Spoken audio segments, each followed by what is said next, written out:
something happened all right. Noel Coward wrote Blythe's Spirit in 1941, and the comedy has intrigued audiences ever since. The cast includes some familiar faces, including John Hamblin, June Salter, Faye Donaldson, Reg Gillam and May Turner. Blythe's Spirit has also brought together two real-life sisters, Carmen and Paula Duncan. Carmen portrays the ethereal character of Elvira, the ghost of Charles's former wife. Charles is played by John Hamblin. Elvira comes back to cast a critical eye on her husband's new marriage to Ruth, played by Sister Paula.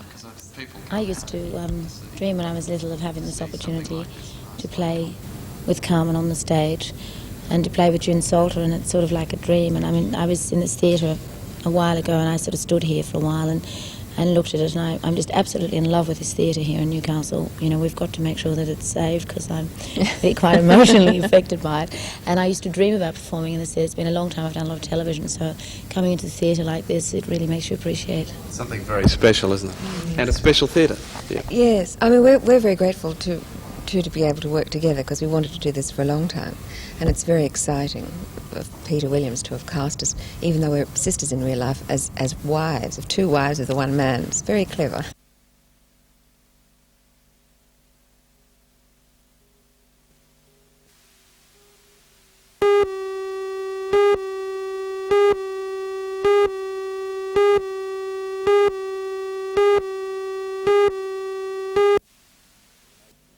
Most of the unions, 95% of the unions, never were or not affiliated with Newcastle Trades Hall Council, and we have a different line of thinking, and we have looked at the situation where some statements have been made by the Trades Hall Council, and we don't want our members, or it does confuse our members, thinking that the Trades Hall Council is speaking for all unions in Newcastle, and they don't. There's some issues we may agree on, but there's a lot of issues we don't.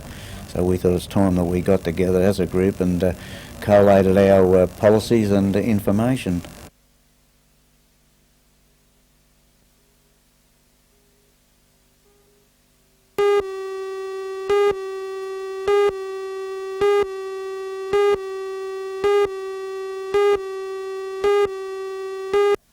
Masterclass takes place very specifically on the 9th of February 1948, when Stalin and his henchman Zhdanov summon Shostakovich and Prokofiev, the two most distinguished Soviet composers of the day, to give an account of themselves, to ask them, in fact, to give up everything that they've stood for and to start composing useful socialist music.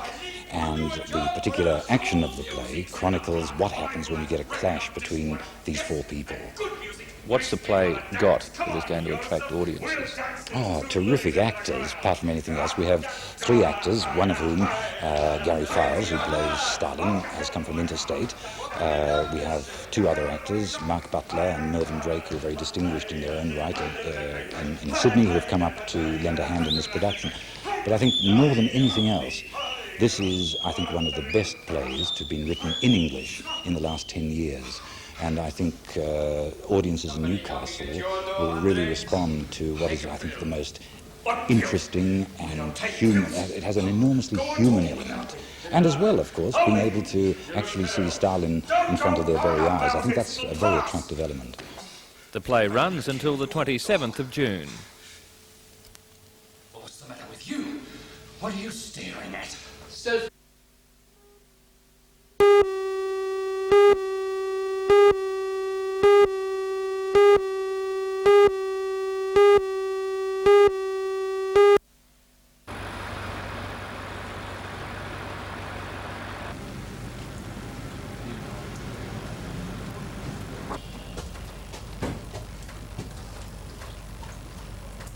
just where the stairs hit the top, that's where it is. We're going to take the border. Right, so drop behind you next time you're down the legging.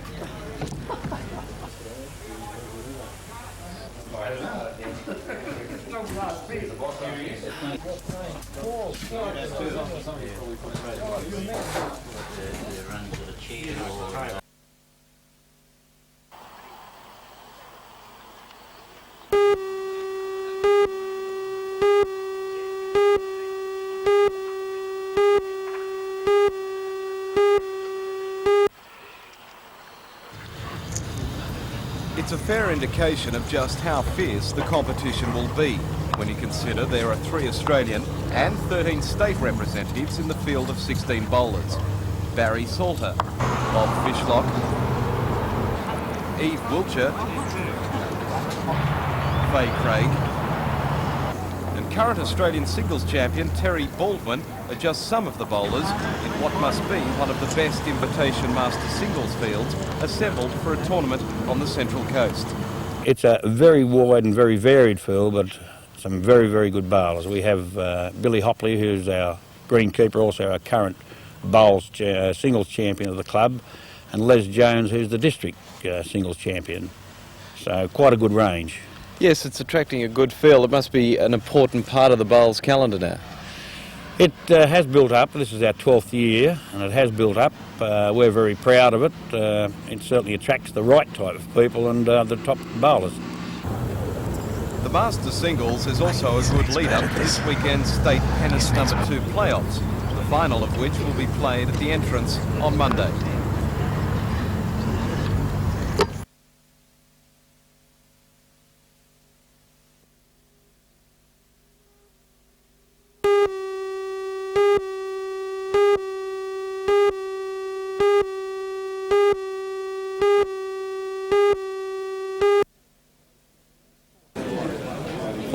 People attended the trade show and film evening.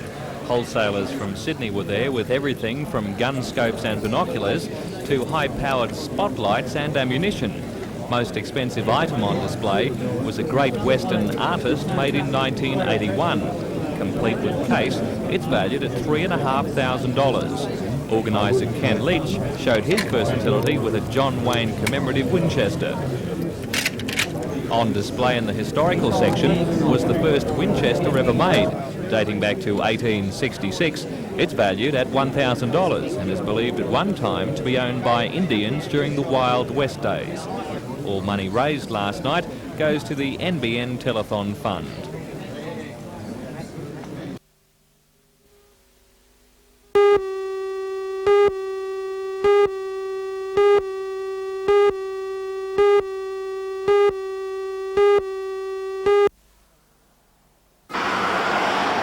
Local residents turned out to see the event. Member for Charlestown, Richard Face, invited a long-time resident to join him in turning the switch, and a contingent from Merriweather Public School safely marched across the road. Mr Face says the situation at the intersection demanded action. The speed of the vehicles and the concentration of vehicles on that particular stretch of road, and people being unable to negotiate in the existing crossing without some sort of signalling. Mr Face says that the new facilities will benefit both traffic and pedestrians.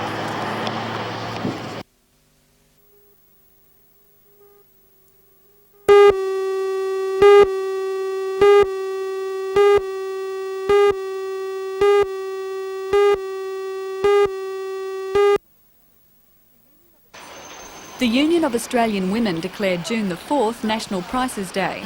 Members of the 2,000-strong organisation circulated leaflets at shopping centres throughout Australia. The group wants the federal government to introduce price setting on all basic items of consumption and to take steps to control the profit margins of large companies and monopolies. What are some of the worst articles for price variation? Well, cars, there's a huge variation, and car parts, tyres.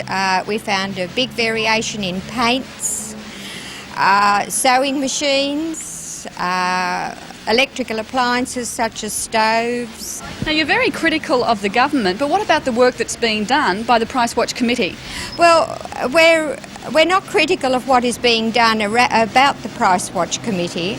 However, we feel that it just simply doesn't go far enough, that it's a band-aid measure, that the government needs to take much sterner steps with the monopolies to see that not only prices are controlled, but the huge profits that these monopolies are making are controlled also.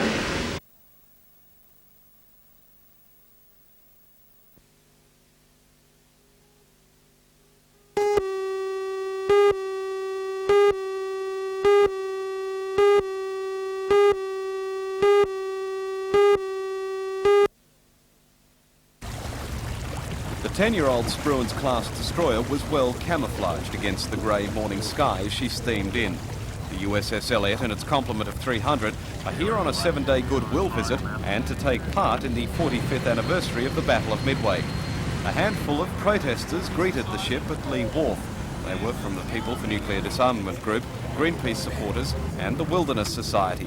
But police reported no major incidents. In fact, the protests seemed to be upstaged by a striking aerial welcome from a well-known West End hotel. The USS Elliott will be in Newcastle until Thursday. It will be open for public inspection between 1 o'clock and 4 every afternoon.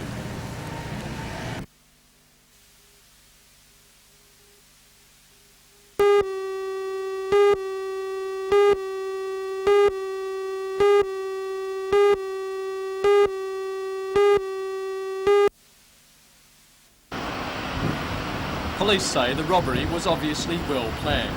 A man phoned the company yesterday, a large manufacturer of metal door parts, to say he was from the taxation office and would be inspecting their goods certificates today. At 9:20 he arrived, wearing a blue, red and white beanie, dark glasses, blue blazer and blue trousers. Also, he had a large plastic mould to the left side of his face. The man was taken to the pay office where he checked several entries in the company's books. He then said he was to examine the pay reports, which were ready to be distributed to the company's employees to ensure that the tax had been removed. When the paymaster turned away, the man pushed an object into his back and ordered the money to be put into 2 bags. The bandit then ran from the building, pursued by a male staff member. A witness said he saw the man burst from the door and run to where his car was parked behind these gates. The car, possibly a late model Falcon, sped from the spot and witnesses saw it disappear east down Clyde Street.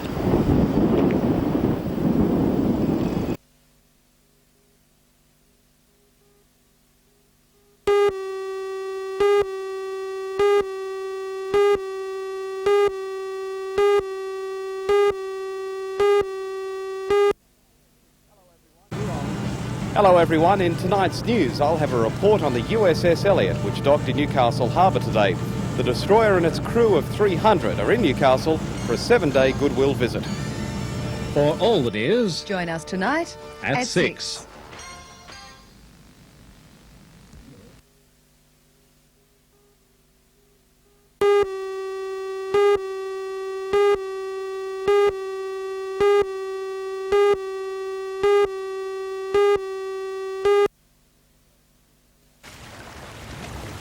The 10-year-old Spruance class destroyer blended in well with the grey Newcastle morning as she made her way in.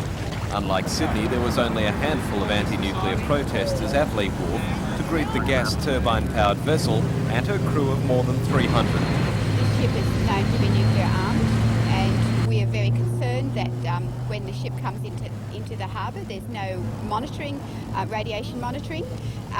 We know for a fact that there's no radiation monitoring. And there's been no planning for any kind of an emergency if there was an accident on board this ship. The policy of the United States government, as you know, is to neither confirm nor deny the presence or absence of nuclear weapons. Are you concerned about the protests today? No, I consider the protest to be one of the rights of free speech of a democratic nation such as Australia is. And it's my privilege to serve in the United States Navy and to serve with people like the Royal Australian Navy who support the freedoms of these people. To add to the contingent of banner wavers, there was an aerial welcome to the visiting sailors from a well-known West End hotel, eager to attract some US dollars. The USS Elliott and her complement will be in Newcastle until next Thursday, and the anti-submarine destroyer will be open for public inspection between 1 and 4 in the afternoons.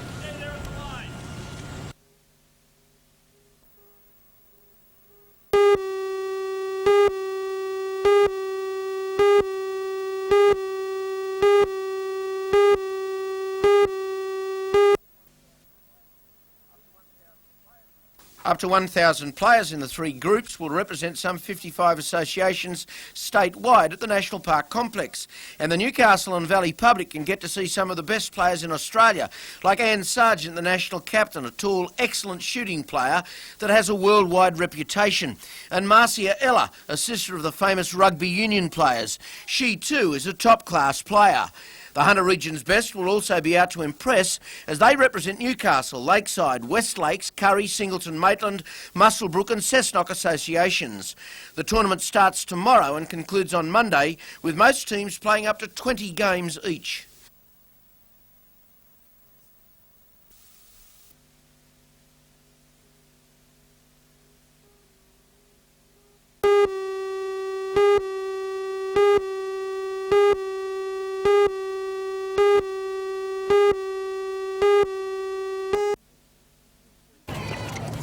With frequent showers dampening the first 2 days of round-robin games, emergency accommodation has been set up at the National Park courts. 95 teams representing nearly 2,000 players and umpires from across the state are fighting it out in the Open, 21 and under 18 years divisions. On the local side, teams from Newcastle, Lakeside, West Lakes, Curry, Singleton, Maitland, Muswellbrook and Cessnock are shooting up against the likes of Manly, Warringah and Randwick, tipped to be the favourites in the Open division. Today, spectators will be awaiting the Open clash between the two top teams, so far unbeaten. In the under-21s, Manly, Newcastle and Sutherland have lost just one game and now head the ladder. And in the under-18s, Bankstown and Newcastle remain unbeaten. But that could all change after today's final rounds of competition.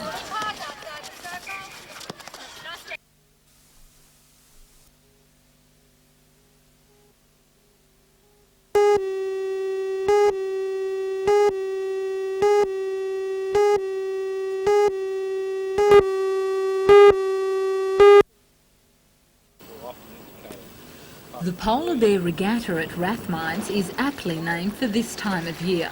Any vessel can take part as long as it has 2 hulls, and more than 120 catamarans from across the state are sailing in the 5 major races during the long weekend.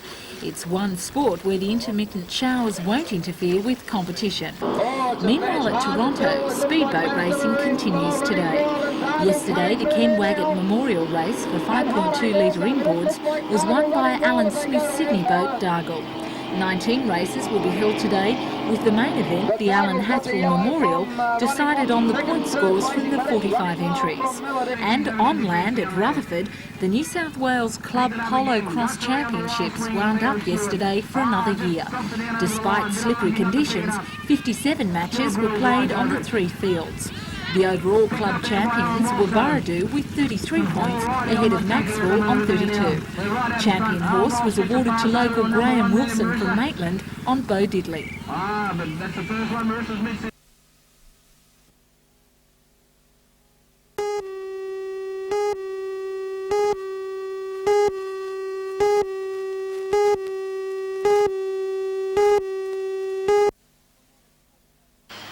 For more than 48 hours, police have been keeping a vigil outside this house in Hamilton after being told that it is booby-trapped and will blow up anyone who enters. They are waiting for a specialist bomb disposal unit to come from Victoria Barracks in Sydney, but because of the public holiday, it might not arrive until tomorrow. Police say residents in the area may have to be evacuated when the special unit is ready to begin its operation. The house is the residence of a man involved in an incident late on Saturday afternoon at the Hunter Hospital. A man burst into the nurses' quarters of the hospital armed with a hand grenade. After a brief discussion with staff, he produced the hand grenade which had its strike pin already pulled. A male nurse tackled the man and held him while other staff rang the police station, which is next door to the hospital. Police were quickly on the scene and wrestled the grenade away from him. They then ran outside and threw it into a neighbouring sports field.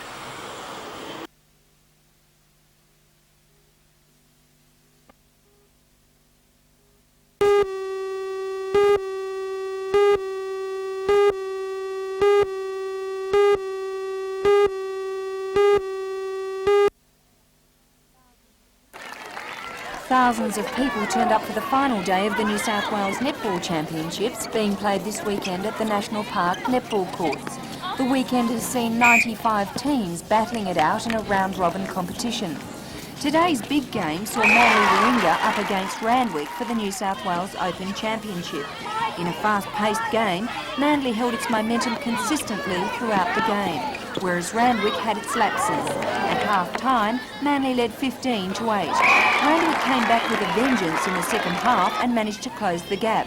Marsha Ella, the sister of the Ella brothers of international rugby union fame, played a particularly outstanding game for Randwick.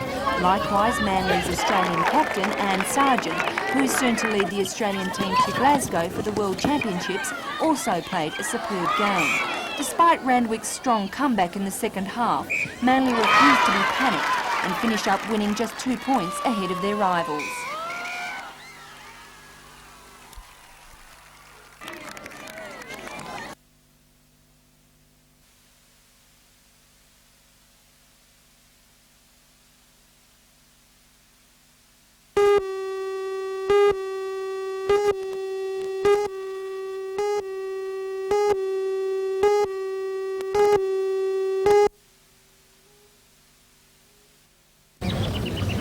Cahaiba played its way into the state number 2 final following a strong semi-final win over Peakhurst 71-63 this morning.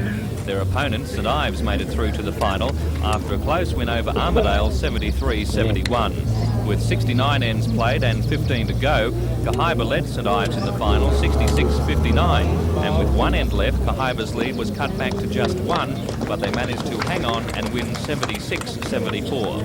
At Marylands in Sydney, Charlestown led for most of the way to down title holders Western Suburbs Leagues 74-71 to win the number 1 pennant.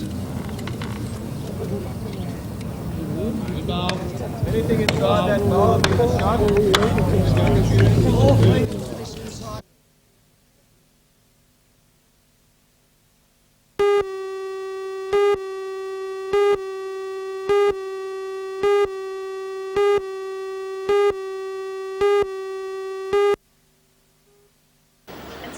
The old Carrington pub has been renovated with federal government money and funds raised in Newcastle. The centre assists unemployed people up to 20 years of age. They are contracted to live at the centre for a maximum period of 12 months so they can learn skills useful in the workforce. In opening the centre, Mrs Hawke commended the Newcastle Youth Service for making the project a reality. Transforming that idea into the reality has meant hard work, perseverance and vision. And these are qualities that the Newcastle Youth Service has never lacked. Mrs Hawke will travel to Cessnock this afternoon, Branxton, Singleton and Maitland tomorrow.